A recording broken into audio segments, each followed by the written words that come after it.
মালপোয়া খাইয়েছিলেন। আর কথায় কথায় বলেন অটল বিহারীর মতো প্রধানমন্ত্রী হয় না, তার মন্ত্রিসভায় যিনি অর্থমন্ত্রী ছিলেন তিনি আমাদের এই মুখ্যমন্ত্রীর ব্রিগেডে ছিলেন, যশবন্ত সিনহা। অরুণ শৌরী অটল বিহারী মন্ত্রিসভার মন্ত্রী ছিলেন, শত্রুঘ্ন সিনহা অটল বিহারী মন্ত্রিসভায় মন্ত্রী ছিলেন, আর একজন অপাং তিনি একটা রাজ্যের মুখ্যমন্ত্রী ছিলেন। এরা একজনও কেউ বিজেপি ছেড়েছেন? এরা মোদীকে হটাতে চান, কারণ এরা মন্ত্রী হননি, তাই নীতিফিতির কিছু ব্যাপার নেই। আর ওইখান থেকে বিজেপি হটাও স্লোগান দিলেন। আপনাকে 4 বছর লাগলো। আমি মনে করিয়ে দিচ্ছি মুখ্যমন্ত্রী আপনাকে যে এই ব্রিগেড থেকেই 4 বছর আগে বামপন্থীরাই বলেছিল বিজেপি হটাও, সারা দেশের পয়লা নম্বর দুশ্মন বিজেপি হটাও, দেশ বাঁচাও।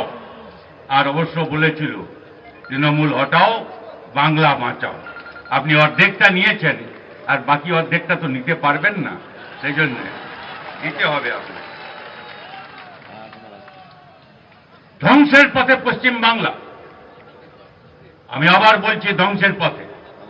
এই ধ্বংসের পথ থেকে যদি পশ্চিম বাংলাকে বাঁচাতে হয়, আমরা নেতা, আমরা কয়েকজন পারব না। আপনারা মানুষ, এটা নেতাদের ব্রিগেড না, এটা জনগণের ব্রিগেড। আমরা নাম দিয়েছিলাম, এটা আপনাদের ব্রিগেড। আপনারাও পারবেন না একা, কয়েকটা পার্টি আমরা পারবো না একা। কিন্তু আমি আপনাদের নিশ্চিতভাবে বলতে পারি, যারা আপনারা এসেছেন, গড়ে যদি 50 জন নাগরিক যাদের ভোটার তালিকায় নাম আছে, ভোট দেবেন, দিতে দেয় না, দাঁড়াতে দেয় না, আপনি যদি তার কাছে পৌঁছতে পারেন তাহলে পারবেন এখান থেকে।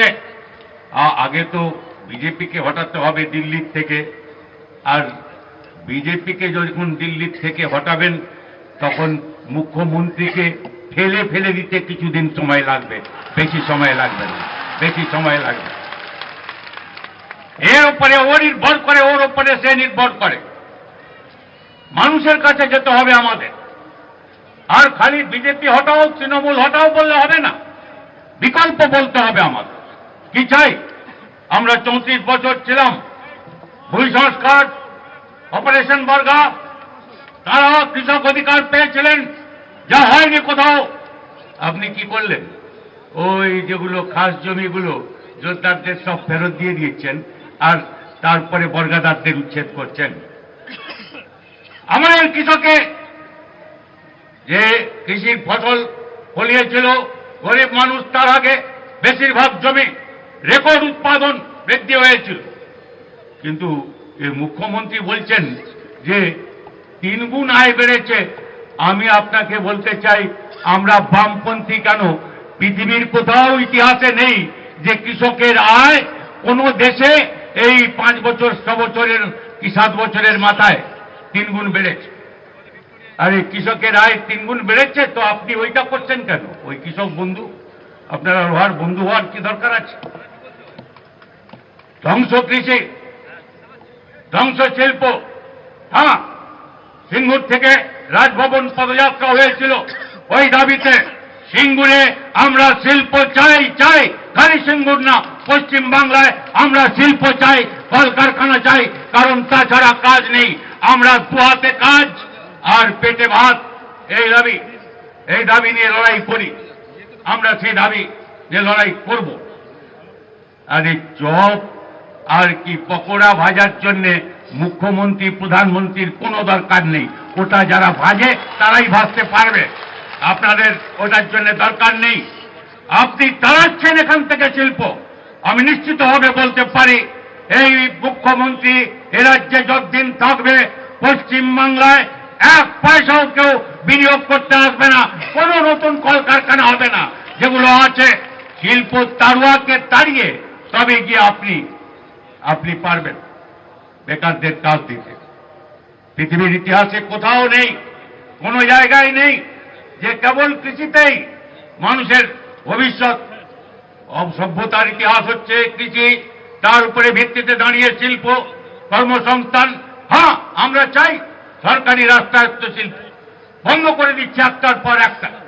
এখানে আমি একটা নাম ধরলে কারো ছেড়ে যাই পাচ্ছে। ওখানে চা বাগান, চট শিল্প, ওখানে দুর্গাপুর, আসানসোল, হলদিয়া, কলকাতা, ব্যারাকপুর, কোনটা বলবো কোনটা বলবো না, বন্ধ হচ্ছে একটার পর একটা। এক কথাও আপনি বললেন না। আপনি কেন্দ্রের সরকারের কাছে একবারও বলেছেন? আর কাজ কাজ, যখন সারা পৃথিবীতে বেকার বাড়ছে, যখন আমার দেশে বেকার সংখ্যা বাড়ার সেটা হচ্ছে স্বাধীনতার পর সর্বোচ্চ হার। আমি ইচ্ছে করেই বলছি স্বাধীনতার পর সর্বোচ্চ হার যখন বাড়ছে, তখন পশ্চিমবাংলায় মুখ্যমন্ত্রী এই ব্রিগেড থেকে দাঁড়িয়ে বলছেন যে আমার বেকার 40% কমে গেছে, শতকরা 40% কমে গেছে। আর কি কাজ দিয়েছেন আপনি? যাই হোক, যা দিয়েছেন সে আপনারা ভালো করে জানেন, আমি তার মধ্যে যাচ্ছি না। আমি বলছি যে যেখানে কাজ করছে সেই শ্রমিকদের, অসংগঠিত ক্ষেত্রের শ্রমিকদের, যারা রিক্সা টানে, ঠেলা টানে, বিড়ি বাঁধে, যারা ওই পুলিশের ওইখানে ওটা কি বলে যেন, সিভিক ভলেন্টিয়ার এ কাজ করে, থেকে আরম্ভ করে আইসিডিএস, আশা, এই যে শিক্ষক, প্রাথমিক মাধ্যমিক, ওই প্যারা টিচার, শিশু শিক্ষা কেন্দ্র ইত্যাদি ইত্যাদি, নাম তো আমার বললে শেষ হবে না। এরা তাদের বৈষম্য ইত্যাদি, বেতন বৈষম্য ইত্যাদি, আমি অনেক কথায় যেতে পারছি না। এদের সবার ন্যূনতম মজুরি, যাদের কাজের নিরাপত্তা নেই, 18,000 টাকা ন্যূনতম মজুরি চাই, আর 6,000 টাকা পেনশন চাই, দিতে হবে। আপনার যদি মজুরি, মুখ্যমন্ত্রী আপনার মজুরি আপনি 9 গুণ না 10 গুণ বাড়িয়ে নিয়েছেন। আমাদের সময় বামফ্রন্ট সরকার যখন ছিল, আমরা যারা মন্ত্রী ছিলাম, আমাদের অফিসে যারা কাজ করতেন, তথাকথিত চতুর্থ শ্রেণীর কর্মচারী যাদের বলা হয়, আমাদের গাড়ি যারা চালাতেন, তারা সবাই মন্ত্রীদের চাইতে বেশি মাইনে পেতেন। আর আপনি আপনার ছবি আঁকাতে এত টাকা পাওয়া যায়, তাও মুখ্যমন্ত্রীর মাইনে কাছাকাছি 90,000 টাকা। বুদ্ধদেব ভট্টাচার্য ওই কি বলে ছাড়বার সময় 10,000 টাকাও মাইনে পেতেন। আমি 34 বছর আমরা চালিয়েছি। আর আমরা চাই যে আমরাই বামপন্থীরা দাবি করতে পারি যে আমরা যখন ছিলাম পার্লামেন্টে, সংসদে, লোকসভায় 61 জন যখন আমরা ছিলাম, তখনই এই আইন হয়েছিল কাজের 100 দিন গ্যারেন্টির আইন। তখনই আইন হয়েছিল, লড়াই করেছি সারা দেশ জুড়ে আমরা খাদ্যের অধিকারের জন্য, শিক্ষার অধিকারের জন্য, এই সব নিয়ে। এবং তখনই আদিবাসীদের অরণ্যের অধিকারের জন্য যে লড়াই, রাস্তার সঙ্গে আমাদের ব্যাংক, বিমা থেকে আরম্ভ করে রাষ্ট্রায়ত্ত ক্ষেত্র সব বেসরকারি হাতে বিক্রি করে দেওয়ার, তার বিরুদ্ধে লড়াই, বামপন্থার জন্য লড়াই, বাম দিকে দেশের রাজনীতিটার জন্য লড়াই আমরা করেছি। আমি আপনাদের বলছি, বিশেষ করে বাংলার গুরুত্ব অনেক। 42টা লোকসভার কেন্দ্র, বারবার জ্যোতিবাবু বলতেন, আমি আবারও আপনাদের স্মরণ করিয়ে দিচ্ছি যে এ দায়িত্ব আপনার আমার দায়িত্ব, বাংলার দায়িত্ব। বাংলা যদি লালে লাল না হয়, তবে সারা দেশে লাল আন্দোলন, বামপন্থী আন্দোলন এগোতে পারবে না, শক্তিশালী হতে পারবে না। আমাদের দায়িত্ব অনেক, সেই দায়িত্ব নিয়ে আমাদের কাজ করতে হবে। আমরা কৃষকের ফসলের দাম চাই। এখানে সিঙ্গুরের থেকে রাজভবন যেরকম শিল্প, তেমনি কৃষকের ফসলের দাম, আলু চাষের দাম ধানে মার খেয়েছে। আলু কি দাম হবে?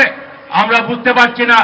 আমরা শঙ্কিত কোল্ড স্টোরেজে যে আলু আছে, সেই আলু বেরোবে কিনা, ফেলে দিতে হবে কিনা, নতুন আলু উঠলে বিক্রি হওয়া তো দূরের কথা, কি দামে বিক্রি হবে? এই মুখ্যমন্ত্রী এখানে বন্ধ করে দিলেন। আসাম থেকে আরম্ভ করে, বাংলাদেশ থেকে আরম্ভ করে, ওড়িশা, অন্ধ্রপ্রদেশে যেখানে আলু যেত, সব বন্ধ করে দিলেন সীমান্তে। এখন ওরা দেখে নিয়েছে এখান থেকে আলু পাবে না, নিজেরা আলু চাষ করছে, আর এখানকার আলু আর বিক্রি হচ্ছে না। আমি মনে করিয়ে দিচ্ছি, বামপন্থীরা যখন সরকারে ছিলাম, 350 কোটি টাকা এক বছর, 600 কোটি টাকা এক বছর সরকার দিয়ে আলু কিনেছিল। মুখ্যমন্ত্রী আপনি প্রস্তুত থাকুন। আপনি ওই যে দয়ার দান ভিক্ষার দান চাই না, আপনি এই যে কৃষক বন্ধু বলে দিচ্ছেন, আমার আলুর দাম চাই, আলুর দাম চাই, এবং তার জন্য আপনাকে তৈরি থাকতে হবে। আমাদের ঋণ মকুব চাই, কৃষকদের যে দাবি নিয়ে আমরা লড়াই করছি। আমাদের যা যা আছে, আমি সব কথায় যেতে পারছি না। আমাদের ছাত্র, তাদের উপরে আক্রমণ, যুবদের উপরে আক্রমণ, জীবন জীবিকার উপরে আক্রমণ, লেখাপড়ায় দাম বাড়ছে, খরচ বাড়ছে, তাদের অধিকার নেই ক্যাম্পাসে দাঁড়াবার, দুর্নীতিতে ভরে গেছে, ছেয়ে গেছে। যেখানে বিজ্ঞান গবেষণা ইত্যাদি সেই সব, সেখানে ভাতা কমিয়ে দেওয়া হচ্ছে, পাচ্ছে না ভাতা। এখানে পশ্চিমবাংলায়, সারা দেশে, সব জায়গায় আমাদের শিক্ষার, প্রাথমিক শিক্ষা আবশ্যিক, আমাদের অবশ্যই অবশ্যই অবৈতনিক করতে হবে, মাধ্যমিক স্তর পর্যন্ত অবৈতনিক করতে হবে। সেই জন্য খাদ্যের অধিকার, শিক্ষার অধিকার, স্বাস্থ্যের অধিকার, মৌলিক অধিকার, যা কিছু, এই সব কিছু জানিয়ে আপনারা লড়াই করছেন, সেটাই আমাদের বামপন্থীদের বিকল্প কর্মসূচি বলে শেষ করা যাবে না। তার জন্য নীতির জন্য একটা বিকল্প নীতির লড়াই, আর তার সঙ্গে সঙ্গে এই দুর্নীতি। আর এই চৌকিদার চাই না, এই চৌকিদার খুব চৌকিদারই চোর, সেই জন্য এই চৌকিদার চাই না। আর মুখ্যমন্ত্রী, আমি বলি যে আপনারা গ্রামের পুরনো মানুষ জানবেন, চৌকিদারের নিচে একজন থাকতো দফাদার, ইনি দফাদার, এই মুখ্যমন্ত্রী, আর নিজেকে বলছেন পাহারাদার। আর এই চৌকিদার, পাহারাদার, এই দফাদার কাউকে চাই না, কাউকে চাই না। কারণ ও কম, ইনি বলছেন আমি তো সুমুচ আর তুমি তো চালুনি, তাতে কোনো সন্দেহ নেই, চালুনি তো হবেই। ও তো দিল্লির সরকার চালায়, রাফালে বিমান কেনে, আপনার তো আর যুদ্ধ বিমান কিনবার ক্ষমতা নেই। কিন্তু আসলে আপনার রাগটা হচ্ছে, আপনি সুচ আছেন, আপনি চালুনি হচ্ছেন না কেন, সেটাই আপনার আসল রাগ। চালুনি হতে চান, তাই 23 জনকে ডেকে ভেবেছিলেন কেউ বলবে আহা দিদি আপনি মুখ্যমন্ত্রী প্রধানমন্ত্রী যদি হন। এটা কেউ বলেনি, সেটা ভারী মুশকিল, যে যার রাজ্যে ফিরে গিয়ে তার মতো কথা বলছে। এই ওপর আর নিচ, এই দুটোই, নীতির বেলায়, দুর্নীতির বেলায়, গণতন্ত্রের উপরে আক্রমণের বেলায়, আর ধর্মনিরপেক্ষতা আমাদের সংবিধানের যে ঐতিহ্য, দুজনেই একই অবস্থান, একই অবস্থান। ইনি বাংলায় আর উনি সারা দেশে, তাই লড়াই আমাদের। আপনারা শুনেছেন তৃণমূল হটাও, ওইসব স্লোগানে আমি যাচ্ছি না। আসল কথাটা হচ্ছে লড়তে হবে। তৃণমূল পায়ের তলার থেকে মাটি সরছে, বুঝতে পারছেন হয়তো আপনারা, মাটির মানুষ যারা এসছেন এখানে, পায়ের তলার থেকে মাটি সরছে, খুনোখুনি করছে, নিজেদের দলের লোককে খুন করছে। বিজেপি, ওই যে প্রধানমন্ত্রী 2 জায়গায় গেছেন, কালকে 2 জায়গায় সবাই বিশৃঙ্খলা হয়েছে। ওই তৃণমূলের লকেট বিজেপি চুরি করেছিল, আর বিজেপির লকেট কালকে বিজেপির থেকে বেরিয়ে এসছে, কোথায় গেছে আমি জানি না, কিন্তু আমি বলছি গোলমাল এখানে হচ্ছে, ওখানে হচ্ছে, সব জায়গায় হচ্ছে। আর তৃণমূলের তো আবার বলে শেষ হবে না, প্রত্যেক দিন খুনোখুনি হচ্ছে, ওদের পায়ের তলার মাটি সরছে। যারা বোঝাচ্ছিল যে তৃণমূলকে হটাতে হলে বিজেপিকে লাগবে, তারা এখন একটু চুপ করে গেছে। কারণ 5টা রাজ্যের নির্বাচনে বিজেপি ধরাশায়ী হয়ে গেছে, শুয়ে পড়েছে। এখন যখন রাজস্থানে, ছত্তিশগড়ে, মধ্যপ্রদেশে, যেখানে ওদের পুরনো ঘাঁটি, সেখানেই দাঁড়াতে পারছে না, এখানে দাঁড়াবে। তাই একটা নিম্নচাপ তৈরি হচ্ছে। নিম্নচাপ মানে যখন ফাঁকা হয় না জায়গা, কোথায় যাবে, তখন ঝড় আসে, আর সেই ঝড়কে লাল ঝড় হতে হবে। ব্রিগেডের যেরকম ঝড়, সেই ঝড় ছড়িয়ে দিতে হবে। বিকল্প সেটাই, বিকল্প বামপন্থা, শ্রমিক, কৃষক, মজদুর, খেটে খাওয়া মানুষের লড়াই, সেইটাই একমাত্র রাস্তা। কাজে আমাদের সময় যথেষ্ট নেই। আমি আপনাদের কাছে আবেদন করতে চাই যে আপনারা ফিরে যাবেন। বারবার বলি, এবারে আর একটু অনেক বেশি মানুষের কাছে পৌঁছতে হবে, আর একটু সাহস লাগবে। কোনো ভয়ের কারণ নেই। কাকে ভয় করছেন? ওরা ভয় পাচ্ছে, বিজেপি ভয় পাচ্ছে, তৃণমূল ভয় পাচ্ছে। আপনাকে রুখে একবার দাঁড়াও তো সবে। যার ভয়ে ভীত তুমি, সে অন্যায় ভীরু তোমাছে যখনই জাগিবে তুমি তখনই সে পালাই বেঁধে পথ কুকুরের মতো সংকোচে সত্তাসে যাবে পিছে। এটা মনে রাখবেন। ঝান্ডার ঠান্ডাগুলো আমি দেখেছি কয়েক জায়গায় কাঁচা বাঁশের তৈরি হয়েছে, ভালো হয়েছে, ভালো হয়েছে। আরো যদি কাঁচা বাঁশ লাগে থাকবেন। আমাদের দুর্গ বানাতে হবে আপনার বুথ, আপনার গ্রাম, আপনার পাড়াকে আর মানুষকে নিয়ে, বিশেষ করে খেটে খাওয়া মানুষকে নিয়ে। সেই বিকল্পের লড়াই হচ্ছে আমাদের আগামী দিনের লড়াই। তার জয় হবেই, মানুষের জয় কেউ আটকাতে পারবে না। মানুষ ইতিহাস তৈরি করে। ভুল করতে পারে মানুষ, কিন্তু জ্যোতিবাবু যেরকম বলতেন যে জ্যোতিবাবু না মাস থেকে জ্যোতিবাবু সবাই বলতেন যে মানুষ ইতিহাস তৈরি করবেন। আপনাদের সেই ইতিহাস তৈরির রাস্তায় সব রকম শুভেচ্ছা থাকলো। ধন্যবাদ। এখন আপনাদের সামনে বক্তব্য